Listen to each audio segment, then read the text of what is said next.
Assalamualaikum warahmatullahi wabarakatuh. Perkenalkan, nama saya Muhammad Zidan Hilal Hibrizi dari kelas PBA 4C. Saya akan memaparkan materi tentang Al-Furuqul Fardiyah Al-Gawiyah, atau bisa disebut dengan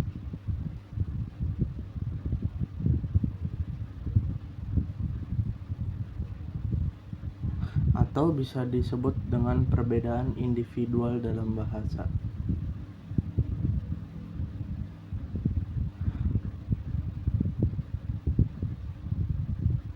Perbedaan individu dalam memperoleh dan pemrosesan bahasa merupakan area penelitian yang signifikan dalam bidang psikolinguistik modern.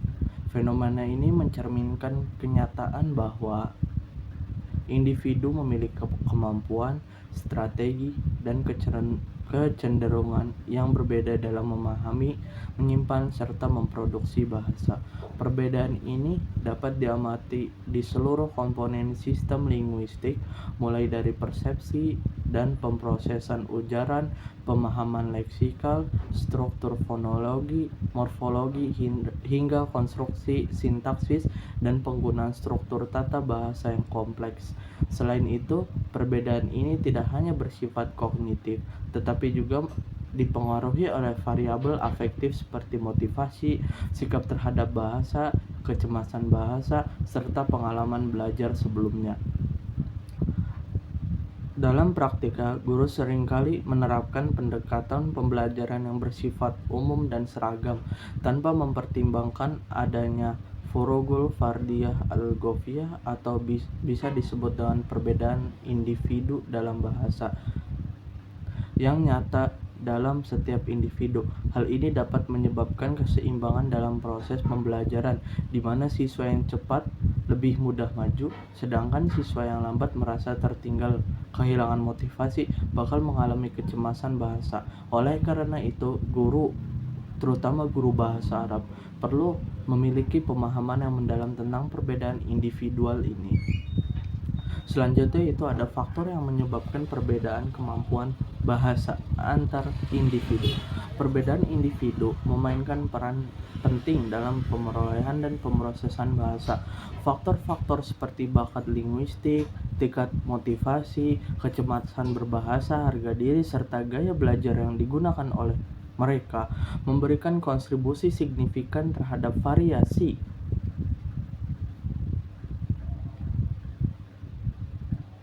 bakat bahasa. Memengaruhi seberapa cepat dan efektif seorang dalam mengenali pola kebahasaan dan menyerap struktur bahasa yang kompleks. Sementara itu, motivasi berperan sebagai pendorong internal yang mengarahkan dan mempertahankan usaha belajar. Siswa yang memiliki motivasi tinggi cenderung menunjukkan ketekunan dan keterlibatan aktif dalam proses pembelajaran. Begitupun sebaliknya, ketika siswa yang memiliki kecemasan berbahasa dapat menjadi penghambat utama dalam keberhasilan belajar. Faktor genetik telah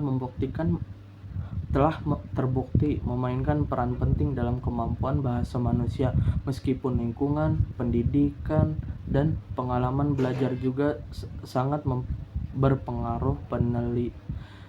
Penelitian dalam bidang neurolinguistik genetika kognitif menunjukkan bahwa beberapa aspek kemampuan lingkungan memang diwariskan secara biologis. Dan yang selanjutnya itu ada dampak perbedaan individu terhadap proses pembelajaran. Pembedaan individu dalam pembelajaran bahasa, khususnya bahasa Arab, berdampak signifikan terhadap efektivitas dan dinamika proses pembelajaran. Dalam konteks ini, sikap siswa terhadap pembelajaran bahasa Arab memainkan peran penting yang mencakup 3 dimensi utama, yaitu ada aspek kognitif, afektif, minat, dan motivasi terhadap bahasa Arab, serta konatif, yaitu niat dan usaha. Perbedaan ketiga aspek ini menciptakan variasi dalam pencapaian keterampilan lisan di kalangan siswa. Oleh karena itu, guru bahasa Arab perlu memahami dan mengidentifikasi karakteristik individu setiap siswa agar dapat merancang pendekatan pembelajaran yang sesuai, seperti diferensiasi strategi pembelajaran berbasis minat, serta pembinaan motivasi dan kepercayaan diri dalam penggunaan bahasa Arab secara lisan. Sekian dari saya, kurang lebihnya mohon maaf.